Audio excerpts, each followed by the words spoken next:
त्यामुळे एका ह्याला जजमेंट करण्यापेक्षा मुख्य कारण शोधणं की लिकेज दिसलं म्हणून तिथेच कारण आहे की कुठेतरी दुसरीकडे प्रॉब्लेम आहे आणि तो इथे शो अप झालाय. कारण पाणी खूप अनप्रेडिक्टेबल बिहेवियर आहे त्याचा. तो 3-3, 4-4 मीटर सुद्धा प्रवास करतं ते. म्हणजे जिथे पॅच दिसतोय तिथेच लिकेज असेल असं पण नाही, कुठेतरी टॉयलेटमध्ये होतं आणि तुमच्या लिव्हिंग रूम मध्ये आला.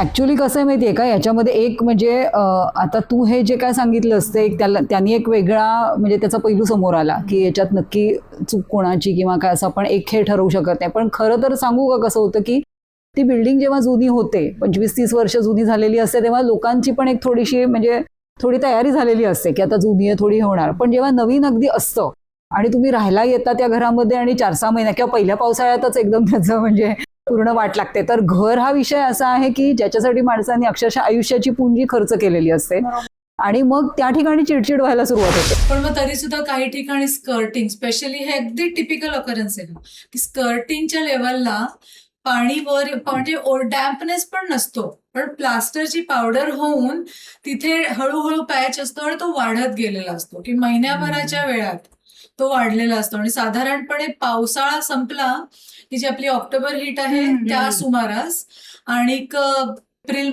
पाऊस जस्ट याच्या आधीचा वेळ जेव्हा हवेतली ह्युमिडिटी खूप वाढलेली आहे. तर ह्या स्पेसिफिकली या सीझन मध्ये ना खूप ते पटकन दिसतं आणि वाढतात ते पॅच. मी फक्त मला किती मोठी रूम मिळते, किचन माझं कसं आहे, माझ्याकडे ईस्ट आहे, हे बेसिक गोष्टी बघतो. पण लेआउट मध्ये माझ्या बाथरूम मध्ये व्हेंटिलेशन आहे की नाही, क्रॉस व्हेंटिलेशन होतंय की नाही, की चला हे पॅचेस दिसतात म्हणजे कुठेतरी व्हेंटिलेशन नसल्यामुळे सुद्धा हे पॅचेस दिसत आहेत की ते पाण्याला जायला दुसरी जागाच नाहीये, तर तो आपला रस्ता शोधून सरफेसवर येतोय. ते दिसले की पहिली गोष्ट त्याचं स्क्रेप करून काढणं इतकं सिम्पल सोल्युशन पण असू शकतं की ते त्याला यायचंय बाहेर, एकदाच येऊन जाऊ देत आणि मग परत एकदा त्याला फिनिशिंग करणं, हे एकच सोल्युशन आहे त्याला.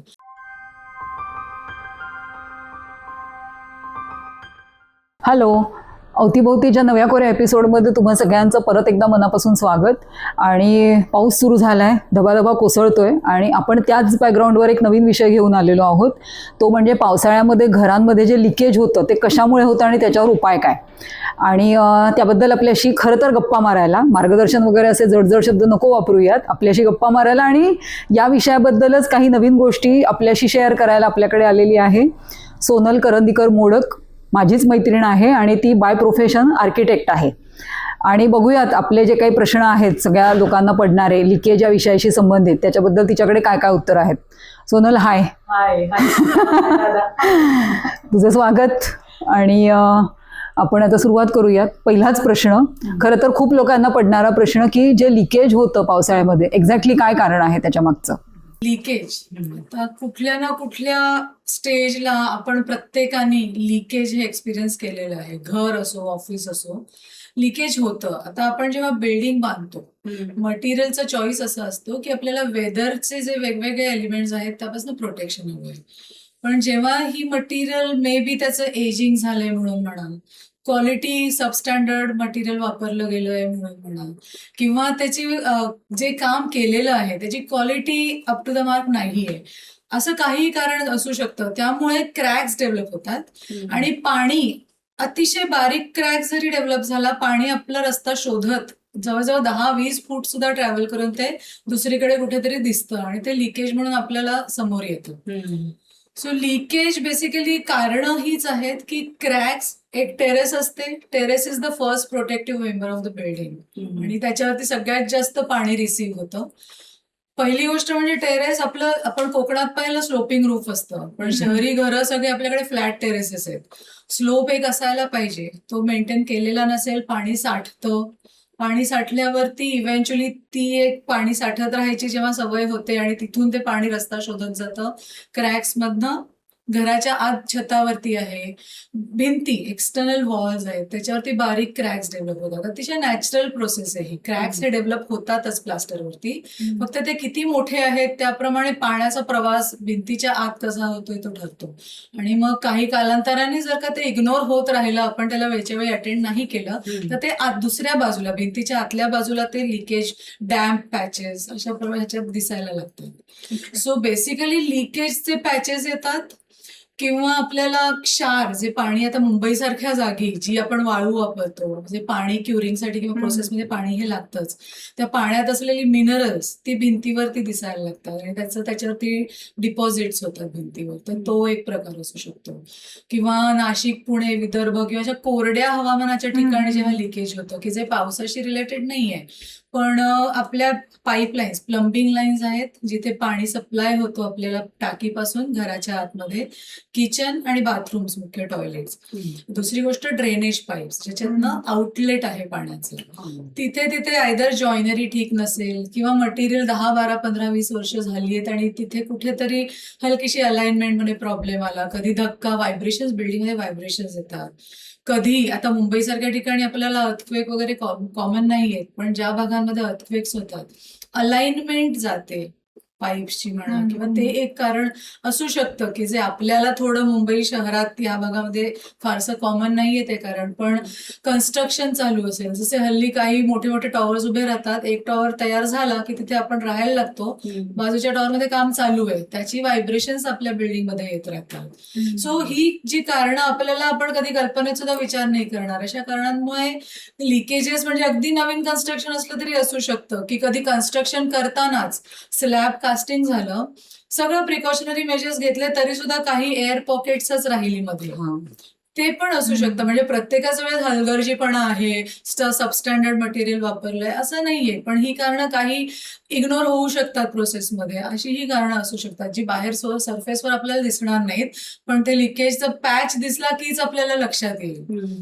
सो अशी विविध कारणं आहेत. तर टेरेस, एक्सटर्नल वॉल, खिडकी दरवाजाच्या फ्रेम्स ज्या बाहेरच्या भिंतीवर आहेत, प्लंबिंग पाईप्स आणि ड्रेनेज पाईप्स ही मुख्य कारणं असतात लिकेजेस इथून. आणि इग्नोरन्स आहे मुख्य इग्नोरन्स. पण म्हणजे याच्यामध्ये कुठला एक फॅक्टर असा नाही की जो ह्याला जबाबदार आहे.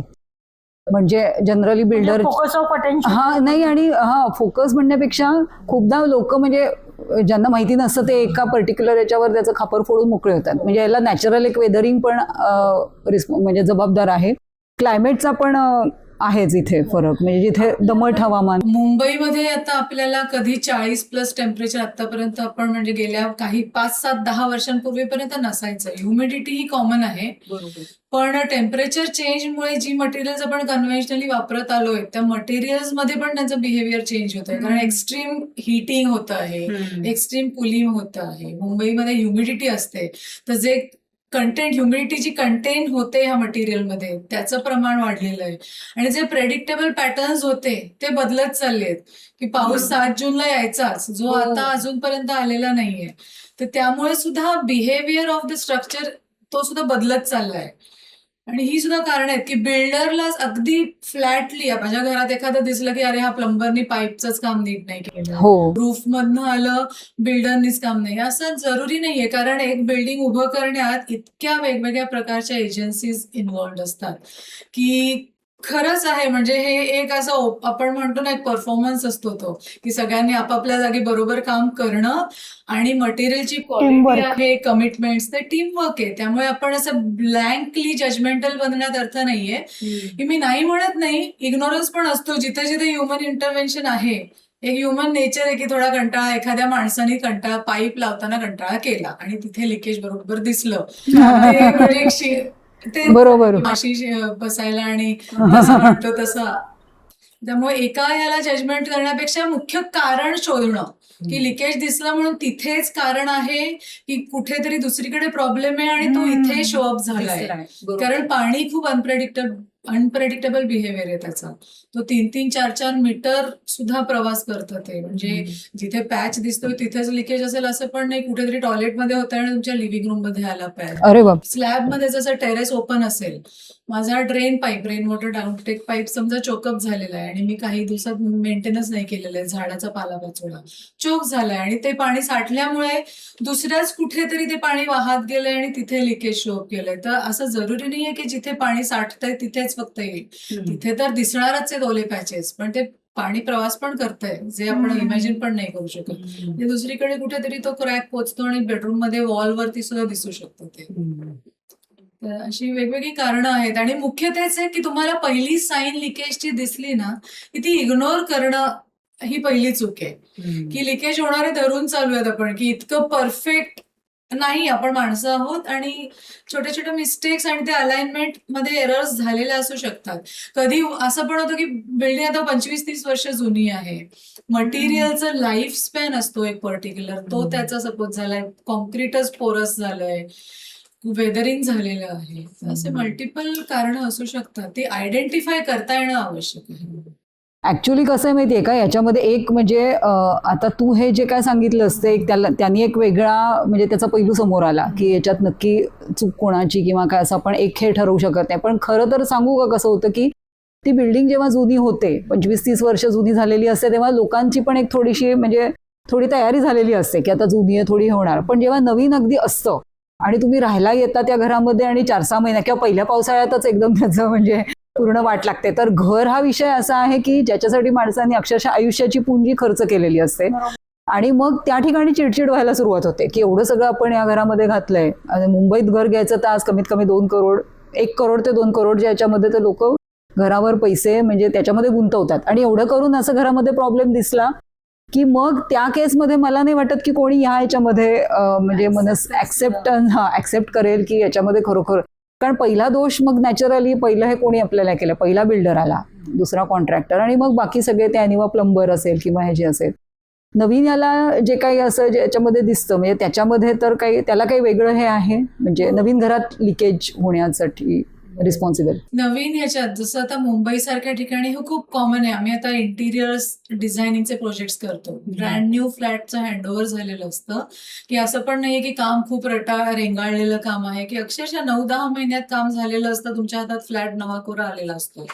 पण मग तरी सुद्धा काही ठिकाणी स्कर्टिंग, स्पेशली हे अगदी टिपिकल ऑकरन्स आहे की स्कर्टिंगच्या लेवलला पाणी वर म्हणजे डॅम्पनेस पण नसतो, पण प्लास्टरची पावडर होऊन तिथे हळूहळू पॅच असतो आणि तो वाढत गेलेला असतो, की महिन्याभराच्या वेळात तो वाढलेला असतो. आणि साधारणपणे पावसाळा संपला की जी आपली ऑक्टोबर हीट आहे त्या सुमारास आणि एप्रिल पाऊस जस्ट यायच्या आधीचा वेळ जेव्हा हवेतली ह्युमिडिटी खूप वाढलेली आहे, तर ह्या स्पेसिफिकली या सीझन मध्ये ना खूप ते पटकन दिसतं आणि वाढतात ते पॅचेस, की तुम्हाला नोटीस करता येतील की अगदी ब्रँड न्यू असला तरी. कारण सिमेंट बरोबर जी वाळू वापरतो आपण, ती वाळू आपल्याकडे नदीतनं येते का?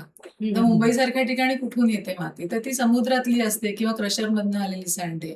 मिनरल्स असतात, ते धुणं अपेक्षित आहे. तर ते खरोखर किती डिलिजंटली धुतलंय, एकदा धुतलीये, दोनदा धुतलीये, टेस्ट केलेले आहेत त्याच्या प्रॉपर, हे सगळं काही काही गोष्टी अझम्पशन मध्ये पण की प्रॅक्टिसमध्ये. आता मी 15 वर्ष आहे डेव्हलपर, सो आमच्या एक प्रॅक्टिसेस डेव्हलप झालेल्या आहेत कॉन्ट्रॅक्टर म्हणून. सो एक्सपिरियन्सचा एक अंदाज घेऊन सुद्धा मी सपोज केलं की हा 3दा धुतली की पुरेशी असते, पण ते खरोखर गेलंय की नाही हे तुम्ही जर का तुम्ही असर्टन करत नसाल तर ते कुठेतरी ते क्षार बाहेर निघणारच. हवेत ह्युमिडिटी आहे आणि ते क्षार पाण्याकडे येणार, ते पाणी अब्झॉर्ब करतात आणि हे होतं. म्हणजे अनफॉर्च्युनेटली ना ह्या गोष्टी, म्हणजे मी जस्टिफाय करते असं नाहीये, पण नवीन कोऱ्या घरांमध्ये ह्या गोष्टी खूप कॉमनली दिसतात, ज्याच्यात एखाद्या माणसाचा पण फॉल्ट नाहीये. ही हवा आहे की आपण इतक्या सल्ट्री वेदरमध्ये राहतो, ती समुद्राच्या जवळ आहे मुंबईच्या, म्हणजे अक्षरशः सी फेसिंग फ्लॅट्स आपल्याला हवे असतात.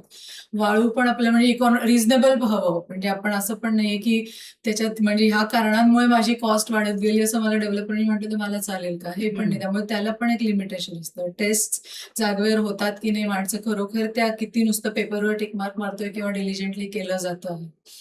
तर हे ऍक्सेप्टेबल जरी नसलं तरी हे खूप कॉमन ऑकरन्सेस आहेत. आणि नवीन काम सुरू करताना सुद्धा म्हणजे अगदी महिन्याभरापूर्वी हातात आलेल्या फ्लॅटमध्ये सुद्धा स्कर्टिंग लेवलला मुंबई सारख्या ठिकाणी ते अगदी कॉमनली दिसते. म्हणजे अनफॉर्च्युनेट बट होत आहेत ह्या गोष्टी, होणारच. म्हणजे असं take it with a pinch of salt. Actually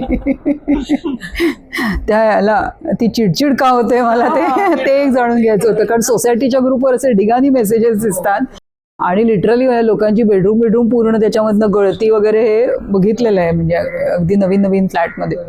त्यामुळे आम्ही ठरवलं होतं की आता आपण त्यातल्या म्हणजे एक्सपर्टलाच हे विचारू की एक्झॅक्टली काय असतं बाबा याच्या मागचं आणि याला उत्तर आहे का काही की उत्तर आहे खरं म्हणायचं तर, की ह्या ज्या सगळ्या एजन्सीज इन्व्हॉल्ड आहेत ना, की जे जमीन ठरली माझी की हा प्रोजेक्ट मी बनवणारे, जमीन ठरण्यापासून जमिनीतली वॉटर लेवल पासून मटेरियल सिलेक्शन, प्लॅनिंग, लेआउट.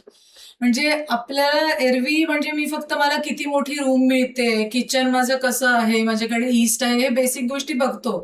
पण लेआउट मध्ये माझ्या बाथरूम मध्ये व्हेंटिलेशन आहे की नाही, क्रॉस व्हेंटिलेशन होतंय की नाही, की चला हे पॅचेस दिसतात म्हणजे कुठेतरी व्हेंटिलेशन नसल्यामुळे सुद्धा हे पॅचेस दिसत आहेत की ते पाण्याला जायला दुसरी जागाच नाहीये, तर तो आपला रस्ता शोधून सरफेसवर येतोय. तर खरं तर आहे त्या गोष्टी म्हणजे करायला म्हणजे प्रत्येकाने आपलं काम जर का ठीक केलं तर खरं म्हणजे या गोष्टी व्हायला नकोत. हायपोथेटिकल Ideal, हा. हायपोथेटिकल जे खरंच अवघड आहे म्हणजे उघड नाही. आणि एवढी एवढी माणसं आहेत म्हटल्यानंतर मग प्रत्येकाकडनं कुठेतरी ते थोडंफार हे होणार. हा. त्यामुळे नशीब समजा आपलं Human error ना, Human शेवटी error. अजून पूर्णपणे मेकॅनाइज नाही झालेलं असतं. बरोबर बरोबर. लिकेज जे असतं ते ओळखायचं कसं पहिल्यांदा सुरुवातीला.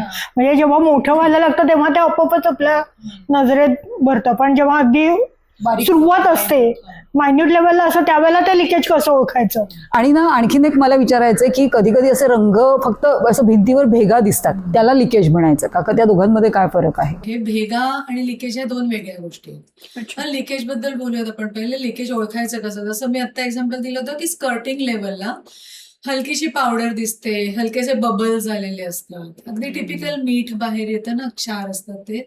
म्हणजे ते दिसले की पहिली गोष्ट त्याचं स्क्रेप करून काढणं इतकं सिम्पल सोल्युशन पण असू शकतं की ते त्याला यायचंय बाहेर, एकदाच येऊन जाऊ देत आणि मग परत एकदा त्याला फिनिशिंग करणं, हे एकच सोल्युशन आहे त्याला. म्हणजे चक्क खरडून बाजूला हो, खरडून. हे झालं त्या लेवलचं एक झालं. कारण नवीन कोणी बिल्डिंग आहे आणि मला ते लिकेज येतंय आणि मी एखाद दुसरी केस नाहीये ही.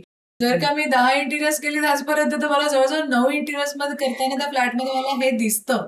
म्हणजे माझ्या प्रोफेशनमध्ये हे मी इतकं प्रमाण त्याचं जास्त आहे. तर त्यामुळे ते स्क्रेप करून चक्क ते कोरडं होऊ द्यायचं, व्यवस्थित व्हेंटिलेटेड कोरडं होऊन त्याला परत फिनिशिंग करायचं. हे अगदी सिम्पल सगळ्यात पहिली गोष्ट. काही जसं कारण की टेरेसमध्ये क्रॅक आहे, एक्सटर्नल वॉलवर क्रॅक आहे किंवा डोर विंडोच्या फ्रेम मधनं गॅप राहिली, ते सील प्रॉपर झालं नाही म्हणून त्याच्यातनं पाणी आत आलं, बाजूला काम चालू आहे की माझं घर तयार झालं म्हणून मी ऑक्युपाय केलं पण बाजूला काम चालू आहे आणि ते त्यांचं तर आरसीसी क्युरेट करायला पाणी वापरतातच आहे, तर ते कुठल्या तरी क्रॅक मधनं माझ्या भिंतीपर्यंत किंवा स्लॅबपर्यंत वाहत आलेलं आहे. तर ते तसं असलं की पहिली गोष्ट म्हणजे आधी ते एक्नॉलेज करायचं की डॅम्पनेस छोटासा पॅच दिसतोय आणि यू जस्ट ऑब्झर्व की तो मला आज दिसतोय, वाळला का तो, आठवड्याभराने तो मोठा होतोय का, तो पसरतोय का, जागा बदलून दुसरीकडे कुठे अजून बाहेरच्या बाजूला दिसतोय का. तर ते एक आठवडा 10 दिवसात आपल्याला लक्षात येतं की ते वाढतंय, कमी होतंय, किंवा स्टँडअलोन इन्सिडेन्स होता तो, का ते एक पॅटर्न झालं आणि लिकेज कंटिन्यू झालंय, कंटिन्यू होतंय 7 दिवस 10 दिवस, हे दिसलं, वाढत जाते दिसलं की ते एक्नॉलेज करून पहिली गोष्ट नजरेला दिसतं. लिकेज ओळखणं इज डॅम्प पॅच, मिनरल्सचं डिपॉझिट किंवा पावडर होते, प्लास्टरची पावडर होऊन बबल्स वगैरे येतात, तसे ते खूपच एव्हिडंट ह्या गोष्टी दिसतात आपल्याला. तर त्या वाढत तर नाहीयेत ना, हे एक आपण लक्ष ठेवायचं. वाढतायत असं वाटलं की पहिली गोष्ट आपण एक त्यातल्या टेक्निकल नॉलेज असलेल्या माणसाला, की कॉन्ट्रॅक्टर वेगळा असतो आणि टेक्निकल नॉलेज असलेला मनुष्य वेगळा असतो. जे म्हणजे प्लंबर आहे, तुम्ही प्लंबरला बोलवा, ज्यांच्याकडे सर्टिफाईड टेक्निशियनचे कोर्सेस केलेले लोक, ज्यांना नॉलेज आहे की कशामुळे होऊ शकतं, की ते प्रत्यक्ष तो बघून त्यांना एक्सपिरियन्समुळे माहिती लक्षात येतं कशामुळे हे कशाचं लक्षण आहे, की लिकेज प्लंबिंग पाईपमुळे होतंय का, ड्रेन पाईपमुळे झालेलं लिकेज वेगळं दिसतं, टेरेस मधनं साचलेल्या पाण्याचं, की ड्रेन पाईप चोक झाल्यामुळे आलेलं पाणी आहे तर त्याचं स्पॉट्स असतात, लोकेशन वेगळ्या वेगळ्या असतात, खिडकीच्या आसपास झालेलं वेगळं असतं, किंवा अगदी ब्लँक वॉल मध्ये मध्येच पॅच आलेला आहे. तर ते त्या माणसाला बरोबर लक्षात येतं, एक्सपिरियन्समुळे असतं आणि ट्रेनिंगमुळे, की हे लिकेज कशाचं आहे. तर सगळ्यात पहिली गोष्ट एक्नॉलेज करा, ऑब्झर्व करा, वाढत असेल तर you have to react, technical knowledge असलेल्या माणसाला बोलवा. त्याच्याबरोबर तुम्ही तुम्हाला कारण शोधायला मदत करेल. एकदा तुम्ही एक शॉर्टलिस्ट करून कारण तुम्हाला आयडेंटिफाय झालं की यू अटॅक द कारण फर्स्ट. कारण हे सरफेसवरचं जे फिनिश डॅमेज होतं ते आपण नंतर ते तर करावंच लागतं आपल्याला, फिनिशिंग परत एकदा. पण एकदा रूट कॉज आपल्याला आयडेंटिफाय होऊन आपण त्याला टॅकल केलं ना की परत ते वाढत असतं, ते होत नाही. कारण कसं होतं की एक खूप टिपिकल पॅटर्न मी इथे मुंबईच्या घरांमध्ये पाहिलाय, की हा हेडेक आहे ना, सारखं सारखं होतच राहतं. हो, मागच्या वर्षी पण केलं होतं, दर पावसाळ्यात करावं लागतं. तर बऱ्याच ठिकाणी हल्ली पॅनलिंग करतात लोक, सिरामिक टाईल्सनीच पूर्ण वॉल भरून टाकतात की ते मला दिसायला नको. पण ते तुम्ही भलेही तुमच्यासाठी तो प्रॉब्लेम सॉल्व्ह केला असं तुम्हाला वाटत असेल, पण ते जे लिकेजचं कारण आहे ते तर आहेच आहे ना त्याच्या जागी, आणि ते इथे जेव्हा दिसणं बंद होत आहे तर दुसरीकडे कुठेतरी दिसायला सुरुवात होणार आहे, आणि त्याचं बहुतेक ते मोठ्या प्रमाणात त्याचं काहीतरी वेगळ्या रूपात ते अजून बाहेर पडेल. जास्त काळ जर का आपण इग्नोर केलं, आरसीसी वॉल्स, कॉलम्स, त्याचे स्टील करोड होऊ शकतं. मग आपलं म्हणजे सेफ्टी, आपण जर का ती जागा चला टाईल्स लावल्या आणि ते लिकेज आपल्याला दिसणं बंद झालं, पण आतमध्ये मोल्ड डेव्हलप होऊ शकतो, बुरशी येऊ शकते, आपल्याला हेल्थ हॅझार्ड्स आहेत. म्हणजे बेसिकली आपण आपली सेफ्टी कॉम्प्रोमाइज करतो जस्ट बाय कव्हरिंग मुलामध्ये तर ते खूपच सुपरफिशियल कारण आहे. तर ते तर ऍब्सोल्युटली टाळायला पाहिजे. जिथे लिकेज होत आहे ना ते झाकणं इज नॉट द सोल्युशन. त्याला होऊ देत, वाढतंय किती तुम्ही अंदाज घ्या की ते खरंच किती मोठ्या प्रमाणात आहे, काय छोटंसं आहे, कारण शोधायला वेळ मिळतो. ते हे सगळं करून that is the right approach, की इग्नोर नका करू, ते कारण शोधा. आणि मग कारण एकदा कळलं ना की तुम्ही कुठल्या प्रकारची ट्रीटमेंट त्याला करायची ते तुम्हाला कळतं, आणि मग त्याप्रमाणे कॉन्ट्रॅक्टर फ्रीज करून तुम्ही ते टॅकल करा आणि फिनिशिंग करून तो विषय संपू शकतो. त्यामुळे बरेचदा हे तुम्ही जर का केलं ना तर परत ते रिकरिंग असणार नाही लिकेजचा प्रॉब्लेम. रूट कॉज शोधणं आवश्यक आहे.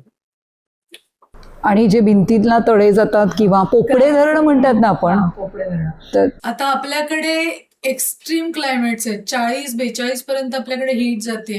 गुगल हल्ली दाखवतं की 38 डिग्रीज ऍक्च्युअल टेम्परेचर, पण फील्स लाईक वाला फॅक्टर हल्ली तो अगदी प्रॉमिनंटली दिसतो की 38 असलं तरी 44-44चा फील असतो, कुठेतरी स्टफीनेस असतो, हवा बंद म्हणजे सफोकेटिव्ह, व्हेंटिलेशन नाही होऊ दिलं, किंवा कधी कधी वाराच नसतो की तुम्ही किती व्हेंटिलेशन करणार, कुठून फोर्स्ड व्हेंटिलेशन करू शकतो आपण. तर त्या कारणांनी आपण लिकेज दिसायला नको म्हणून हे सगळे अॅक्रेलिक इमल्शन आणि खूप हाय म्हणजे हाय क्वालिटीचे पेंट्स वगैरे वापरतो. तर त्यांनी होतं काय ना, सरफेसला एक कोट, असं एक सॉलिड स्किन तयार होते, पण त्याच्या आतमध्ये जे ह्युमिडिटी आहे ती बाहेर निघण्यासाठी कुठून तरी निघायला ती क्रॅक करून बाहेर यायला रस्ता शोधतेच. आणि मग एक्स्ट्रीम हीट, ह्युमिडिटी, थंड, एसी लावतो आपण, रात्री झोपताना गरमी आहे, रात्री एसी लावतो, अगदी 20 डिग्री 18 डिग्री सुद्धा काही जण करतात. ते एक्स्ट्रीम लो टेम्परेचर, तर त्यामुळे ते पोपडे, म्हणजे बेसिकली लिकेज नसतं ते, तर सरफेसवरती ती स्किन असते तिला क्रॅक जातात. अक्षरशः ओठ कसे फाटतात ना आपले, की आपण मुंबईतनं नाशिकला जरी गेलो तरी आपल्याला एका दिवसात ओठ क्रॅक होतात. अक्षरशः इट इज जे पेंटचं ते क्रॅक होतात, ते एक्स्ट्रीम टेम्परेचर डिफरन्समुळे आणि वेदर कंडिशनमुळे. हा म्हणजे ते त्याच्यात लिकेज हा प्रॉब्लेम नाहीये, तिथे लिकेज नसलं तरी सुद्धा वेदरिंगचा इफेक्ट आहे. एक तर क्लायमेट चेंज होतोय, आपल्याकडे पाऊस येणं अपेक्षित आहे, हवेतली ह्युमिडिटी तर वाढलेली आहे पण पाऊस आलाच नाही, वारा सुटत नाही. अदरवाईज आपल्याकडे मग मार्च एप्रिल पासून वारा यायला लागतो. बेसिक व्हेंटिलेशन पुरेसं असायचं काही वर्षांपूर्वीपर्यंत, पण मग एसीचा वापर वाढलाय. म्हणजे जर का फक्त एसी, दारं खिडक्या बंद ठेवून एसी वरतीच आपण दिवस रात्र जर का डिपेंडंट असू तर ते सुद्धा चांगलं नाहीये, की एकदा रात्रीचा एसी झाला की दिवसात 1-1.5 तास तरी दारं खिडक्या उघड्या ठेवून हवा फ्रेश होणं आवश्यक आहे. तर ह्या काही सवयी सुद्धा बदलून आपण घराचं म्हणजे एक हेल्थ, मी तर हा विषय तुम्ही घेतलाय त्याला मी अक्षरशः म्हणजे बिल्डिंग हेल्थ असेसमेंट असं म्हणू शकते, की आपण कसे आपले दरवर्षी आता हल्ली म्हणजे एक 40 आली हेल्थ चेकअप वर्षात एकदा तरी करावा, तर हे बिल्डिंगची पण एक हेल्थ असेसमेंट करणं आवश्यक गरजेची आहे. तर ती करणं, ती केली ना की आपले अर्धे प्रॉब्लेम मला वाटतंय तिथेच कंट्रोल होतील. आपण ते इग्नोर करतो, कुठेतरी ते अनदेखे करतो की चल माझ्या घरात नाहीये ना, तिथे बाहेर आहे ना, खिडकीच्या बाहेर तो प्रश्न येणार आहे ऍक्च्युअली शेजाऱ्याच्या घरातला आणि आपल्या ह्याच्यामध्ये तो आहे आपल्या लिस्टमध्ये. आणि ते ऍक्च्युअली भांडणांचं मोठं कारण आहे सोसायटीमध्ये की पाणी नक्की गळतंय तर ते रिपेअर तू करायचं का मी करायचं. हे आता जे झालं ना तर ते शेजाऱ्यांच्या घरामध्ये बऱ्याचदा असं दिसतं की म्हणजे आता थोडेसे याच्यानी कदाचित आमचे गैरसमजही दूर होतील, पण आतापर्यंत जे काय अझम्पशन आहे त्याच्याप्रमाणे शेजाऱ्याच्या घरामध्ये लिकेज असतं, त्याचा पॅच आपल्या बाजूला दिसतो, असं दिसतं कधी कधी आपल्या घराच्या ह्याच्यामध्ये. तर हे म्हणजे काय, आणि म्हणजे त्याला काही सोल्युशन आहे का, किंवा मग खरं बेसिकली त्याचं रूट कसं ओळखायचं, कुठे जात आहे. सो आपल्या घरात परत म्हणजे एक तर आपलं विजिलंट असणं की वेट पॅच दिसतो आहे तो दिसतोय तो त्याचं कारण काय असू शकतं. आता रो हाऊसेस आहेत, सोसायटीजमध्ये स्टॅक्ड अप घर आहेत. आता फ्लॅट्स म्हणजे काय, एकाच्या वरती आहे म्हणजे नुसतंच नेबर हा बाजूचा नसेल, वरच्याचा वरचा. खालच्याला त्रास पण होऊ शकतो. तर ह्या गोष्टी जसे हे नेबर्स आहेत की भिंती कॉमन असणार रो हाऊसेसमध्ये, ह्याचं टॉयलेट आहे, इथे माझं टॉयलेट असेलच असं नाही, इथे माझं किचन असेल किंवा बेडरूम असेल, तर त्याचं जर का सपोज इव्हन 10-15 दिवस हे महिना बाहेर गेले आहेत ते आणि तिथे काहीतरी चोकअप होऊन लिकेज झालंय, नळच चालू राहिला, काहीही कारण असू शकतं, तर ते पाणी तुमच्या इथे दिसणारच आहे. कारण जसं मगाशी मी म्हटलं की पाणी ट्रॅव्हल करणार आहे, ते 10 फूट 20 फूट 25 जागा मिळाली तर 25 फूट तो क्रॅक जितका लांब असेल तितकं पाणी ट्रॅव्हल करणार आहे. आणि ते माझ्याच घरातली रूम असणार आहे का ती दुसऱ्या कोणाच्या पाण्याला नाही माहिती नाही मी कुठल्या रूम मध्ये चाललोय. सो हेच आहे, आयडेंटिफाय करून तो सोर्स जर का तुमच्याकडे आहे की आता ही जशी आपली मॅनमेड कारण असतील की नळच चालू राहिला, कधी वॉशिंग म्हणजे लीक होतंय की मला माहिती की हा नळ कायम ड्रिप होत राहतो दिवसभर, मी नाही लक्ष देते त्याच्याकडे, किंवा माझं प्लंबिंग पाईप मध्ये कुठे कन्सिल्ड, हल्ली सगळं व्यवस्थित दिसायला पाहिजे म्हणून आपले पाईपलाईन्स कन्सिल्ड असतात, कुठे जॉइनरीमध्ये आतमध्ये काहीतरी एरर आली आहे, जुन्या स्ट्रक्चर्स मध्ये करोजन झालंय, एखादा जॉईनच ओपन झालाय, तर ते आपल्याला बाहेरून दिसत नाही, पण ते पाणी तुमच्याकडे म्हणजे बाजूबाजूला बाथरूम्स असतील, बाथरूम असेल तर टाईल असेल तर दिसत नाही, पण वॉल प्लास्टर सरफेसवर दिसायला लागतं. So you have to identify the cause. जर काय प्लंबिंग मधलं एरर आहे का, ड्रेनेज मधलं आहे का, टेरेस मधनं येतं आहे. जसं मुंबईमधल्या जुन्या बिल्डिंग्स जर का, म्हणजे हे आपण जाऊयात साधारण 70च्या दशकात, ब्रिटिशर्स गेल्यानंतर जे काम झालं, त्या बिल्डिंग ज्या बनवल्या ना आर्ट डेको टाईपच्या बिल्डिंग, तर तेव्हा आपल्या हे फॉल्स सिलिंग वगैरे खूप लेटेस्ट आहेत, हे सगळे सुपरफिशियल असे कॉस्मेटिक गोष्टी आहेत त्या. तर तू जुन्या बिल्डिंग मध्ये जाऊन टिपिकली साऊथ मुंबईत गेलं ना की वरच्यांचं संक स्लॅब असायची टॉयलेटची, जी तेव्हा त्यांना चालायची, तर तेवढाच पॅच पाईपलाईन हे करायला. संक स्लॅब म्हणजे काय, फ्लॅट स्लॅब नाहीये, वरच्या टॉयलेटचे पाईप्स बसवण्यासाठी 1-1.5 फूट 9 इंच म्हणा 12 इंच स्लॅब खाली जाऊन बाहेर जाते. सो काही काही घरांमध्ये ना त्या संक स्लॅब दिसतात चक्क. आता आपण ते सगळं कन्सील करून फ्लॅट सिलिंग असं डिझायनर वगैरे करायला लागलोय, तर त्या स्लॅब्स ऍक्च्युली खूप म्हणजे चांगलं होतं की त्याच्यात आपल्याला दिसायचं, पण ती त्या टॉयलेटची वरच्याची स्लॅब माझ्या घरात दिसायची, जे हळूहळू बंद झालं, पण तेव्हा तीच पद्धत होती. आता मग त्यानंतर तसं दिसत असेल तर स्टॅकिंग की टॉयलेटवर टॉयलेट यायला लागलं, की पूर्वी किचन मध्ये वरती टॉयलेट आहे, तर तो हळूहळू हे इव्हॉल्व्ह होत गेली सिस्टीम सुद्धा, लेआउट्स इव्हॉल्व्ह होत गेले, खूपच प्रेडिक्टेबल पॅटर्न. आता हे मास हाऊसिंग मध्ये टिपिकल फ्लोअर प्लॅन अक्षरशः स्टॅकअप आपण 15-15, 20-20, 50 फ्लोअर पर्यंत तो रिपीट होतो, त्यामुळे टॉयलेटवर टॉयलेट येतं थँकफुली एका प्रकारे पाहिलं तर. पण मग टाईल असेल तर तुम्हाला ते कधी समजतच नाही, मग ते लिकेज पास होऊन बेडरूम पर्यंत जातं.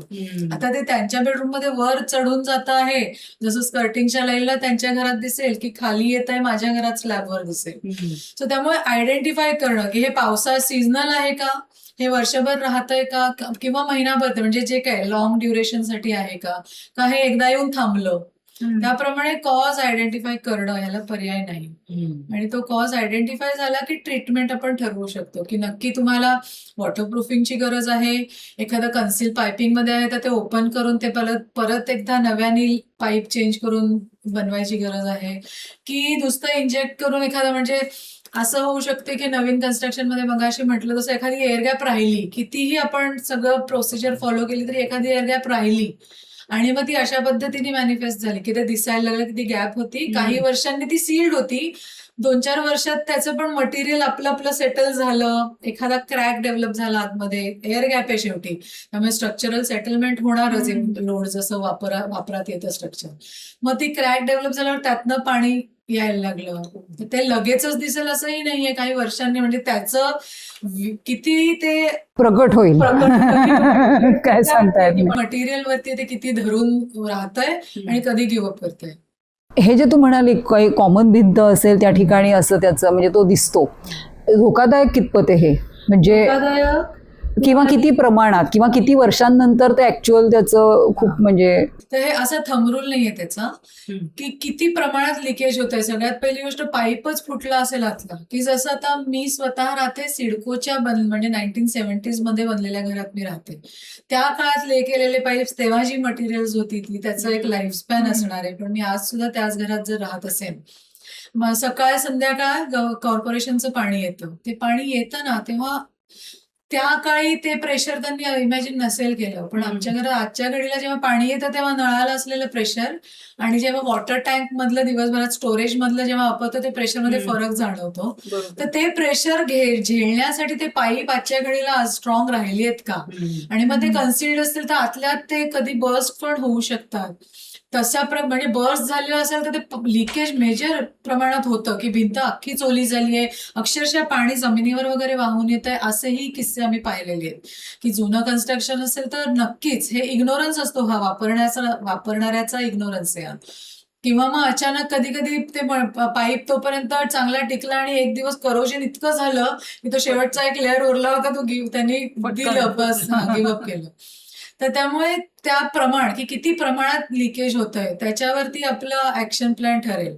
आणि अर्जन्सी त्याची किती आहे, की पूर्ण बीम जर का अगदी थोडं थोडं लिकेज होत आहे पण ते कायम डॅम्प राहिलंय आणि मी थोडासाच त्रास फारसा होत नाही म्हणून इग्नोर केलं, वर्षभर गेलं, आतमध्ये स्टील आहे, बीम मध्ये जे आहे ते करोड व्हायला सुरुवात होतं. Humidity is bad for steel. That is the very reason की ते रिइन्फोर्समेंट आतमध्ये फुल आपण कव्हर सुद्धा ठेवतो स्लॅब मध्ये, बीम मध्ये, कॉलम्स मध्ये, जे बेसिकली स्टील, रिइन्फोर्स स्टील असतं.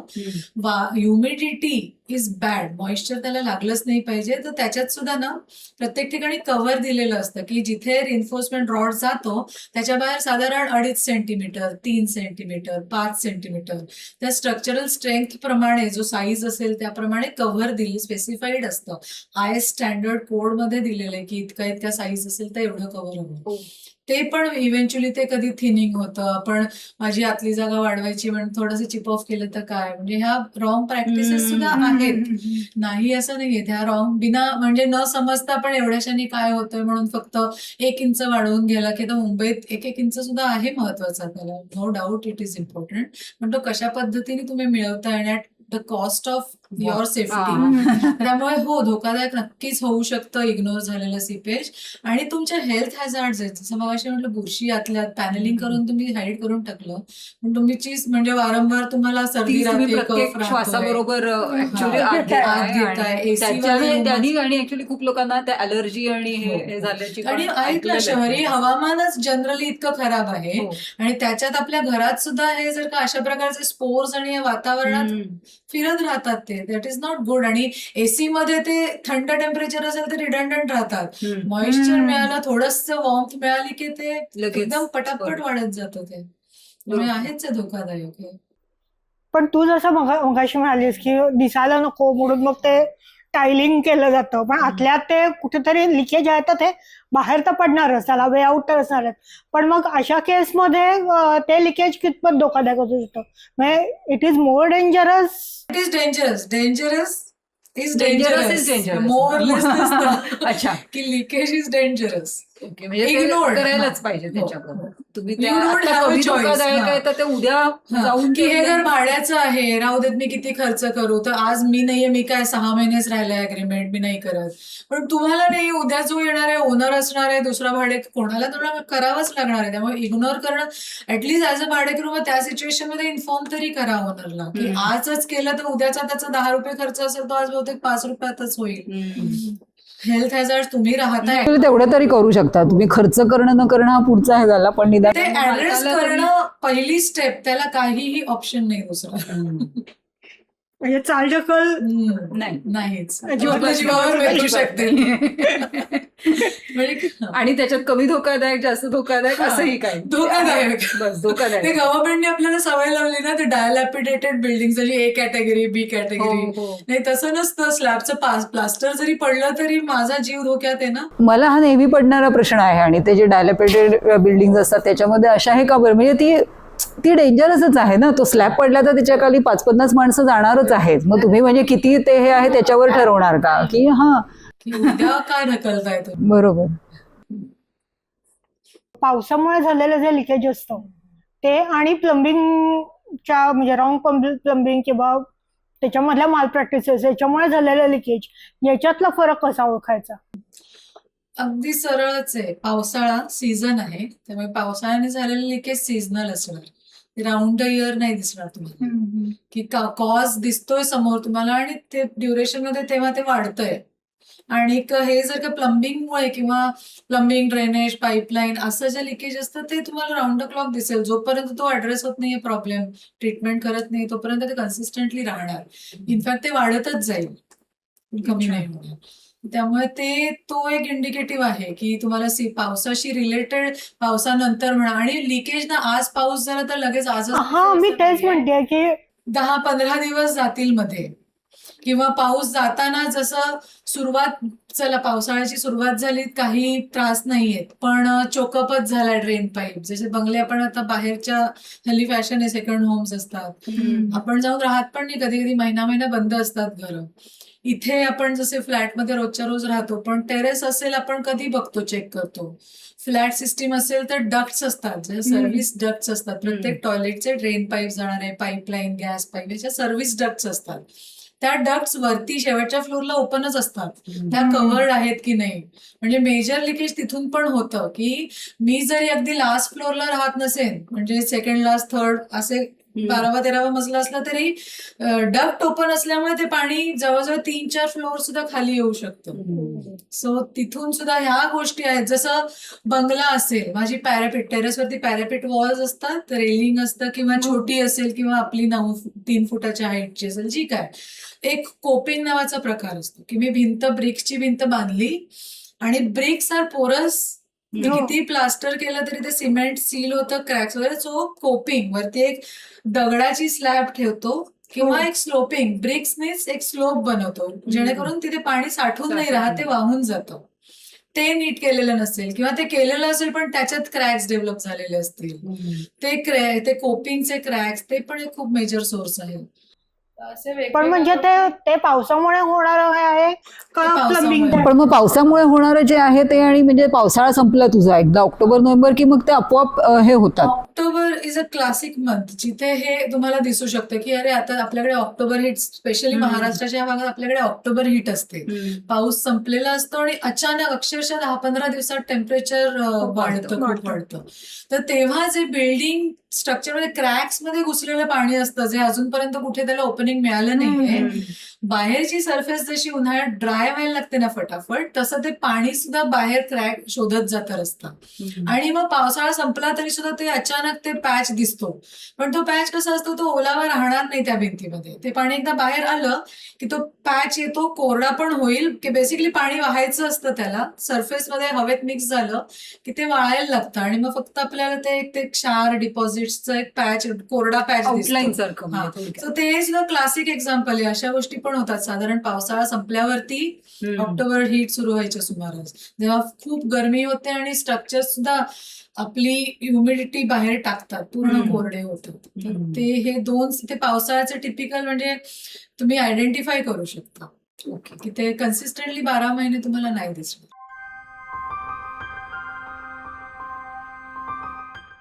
की आता मला कळलं हे लिकेज इथे होतंय, कशामुळे होतंय कळल्यामुळे ते किती डेंजरस आहे ते माझ्या लक्षात येईल, की तो एक इंजिनियर आपल्याला एक अंदाज देईल की हे किती अर्जंट आहे, याला अटेंड करणं, ताबडतोब तुम्ही ऍक्शन त्याच्यावर घ्यायची गरज आहे का, त्याला वेट अँड वॉच, की काही टेस्ट कराव्या लागणार आहेत.